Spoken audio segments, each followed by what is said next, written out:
राजस्थान में अजमेर का Sophia girls school देश में लड़कियों के सबसे नामी स्कूलों में एक। सोफिया गर्ल्स स्कूल में बड़े बड़े रसूखदार लोगों की बेटियां पढ़ने आती थीं। राजस्थान के कई आईएएस और आईपीएस अधिकारियों की बेटियां भी यहीं पर पढ़ती थीं। शहर में रहने वाले एक लड़के ने स्कूल की 9वीं क्लास की एक छात्रा से दोस्ती कर ली। छुट्टी के बाद वो छात्रा लड़के के साथ घूमने फिरने जाने लगी। लड़के ने छात्रा की अश्लील फोटो खींच ली। इसके बाद जो कुछ हुआ वो देश में अपराध के इतिहास में एक काले अध्याय की तरह दर्ज है, लेकिन आज भी भारत में इसके बारे में बहुत कम लोगों को पता है। ये घटना है वर्ष 1992 की और इसे अजमेर सेक्स स्कैंडल के नाम से जाना जाता है। सोफिया कॉलेज की 9वीं क्लास की छात्रा से दोस्ती करने वाले युवक का नाम था फारूक चिश्ती। उसका परिवार अजमेर के ख्वाजा मोइनुद्दीन चिश्ती की दरगाह पर खादिम का काम करता था। फारूक चिश्ती अजमेर युवा कांग्रेस का अध्यक्ष भी था। छात्रा को प्रेम जाल में फंसाने के बाद फारूक चिश्ती ने उसकी अश्लील तस्वीरें ले ली और फिर ब्लैकमेल करना शुरू कर दिया। पहले छात्रा का यौन शोषण होता रहा, फिर उससे कॉलेज की दूसरी सहेलियों को लाने को कहा गया। एक के बाद एक लड़कियां इस जाल में फंसती गईं और इज्जत बचाने के लिए वो अपने साथ दूसरी लड़कियों को भी लाती गईं। कुछ से तो उनकी भाभी और बहनों को लाने को भी कहा गया था। पहले एक लड़की, फिर दूसरी और फिर तीसरी। बहुत जल्द ही इस गिरोह के जाल में लगभग 200 से अधिक हिंदू लड़कियां फंस चुकी थीं। ये लड़कियां किसी गरीब या मध्यम वर्गीय परिवारों की नहीं, बल्कि अजमेर के सबसे रईस परिवारों की थीं। यह सब कुछ होता रहा और किसी लड़की के घर वालों को भनक तक नहीं लगी। यह मात्र संयोग नहीं था कि सिर्फ हिंदू लड़कियों को ही निशाना बनाया गया, मुस्लिम लड़कियों को छुआ तक नहीं गया। जिन लड़कियों से बलात्कार हुआ उनमें से अधिकांश 10वीं और 12वीं क्लास में पढ़ती थीं। मास्टरमाइंड फारूक चिश्ती अकेला नहीं था, उसके साथ अजमेर शरीफ दरगाह से जुड़ा एक पूरा गिरोह सक्रिय था। उसके मुख्य सहयोगी थे नफीस चिश्ती और अनवर चिश्ती। ये दोनों भी युवा कांग्रेस के नेता थे।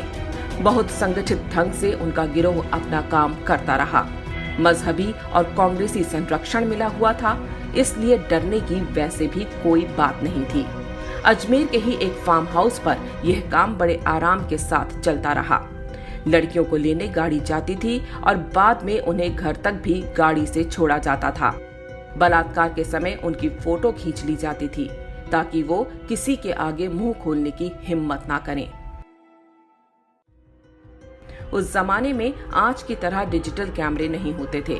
तब कैमरे की रील धुलने जिस स्टूडियो में गई वह भी एक मजहबी व्यक्ति का था। स्टूडियो वाला भी एक्स्ट्रा कॉपी निकालकर अलग से लड़कियों का यौन शोषण किया करता था। ये ब्लैकमेलर्स स्वयं तो बलात्कार करते ही अपने दोस्त यारों को भी उपकृत करते।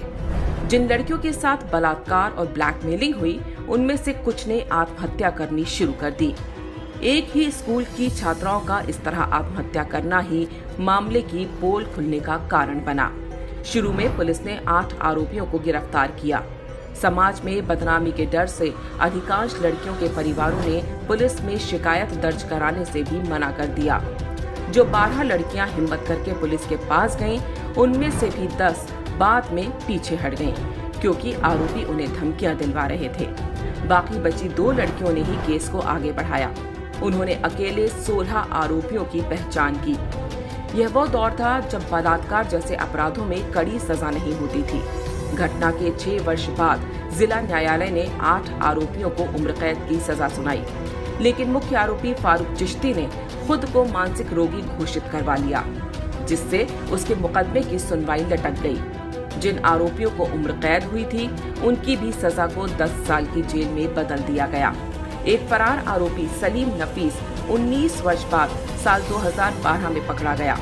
बाद में वह भी जमानत पर छूट गया। जब इस बलात्कार कांड का भंडाफोड़ हुआ तो राजस्थान में कांग्रेस का पूरा सिस्टम आरोपियों को बचाने में जुट गया। जो भी सामने आता उसे डरा धमका कर चुप करा दिया जाता। कहा गया कि आरोपियों पर कार्रवाई हुई तो सांप्रदायिक माहौल खराब हो जाएगा।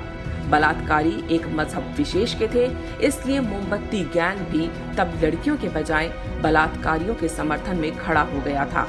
सबका प्रयास यही था कि देश के लोगों को अजमेर की ख्वाजा मोइनुद्दीन चिश्ती की दरगाह की आड़ में हुए इस घिनौने और बर्बर कांड की कानों कान खबर न लगने पाए। उन्हें चिंता थी कि इससे दरगाह पर आने वाले हिंदुओं की संख्या कम हो सकती है। वास्तव में अजमेर गैंगरेप कांड की शुरुआत लव जिहाद से हुई थी। पूरी तरह से धार्मिक पहचान के आधार पर हिंदू लड़कियों को जाल में फंसाया गया। हिंदू आश्रमों और साधु संतों पर बेहूदी फिल्में बनाने वाले जिहादी बॉलीवुड ने भी कभी अजमेर के खादिमों के हाथों हुए इस बलात्कार कांड पर कोई फिल्म नहीं बनाई। अजमेर में मत्था टेकने के लिए जाने वाले हिंदू ना तो दरगाह के इतिहास के बारे में जानते हैं और ना यहाँ के खादिमों के हाथों हुए देश के सबसे बड़े बलात्कार कांड के बारे में। उनको ये भी आभास नहीं होता कि ये मात्र किसी सूफी की दरगाह नहीं, बल्कि यहाँ ना जाने कितनी अबोध हिंदू लड़कियों की चीख भी दफन है।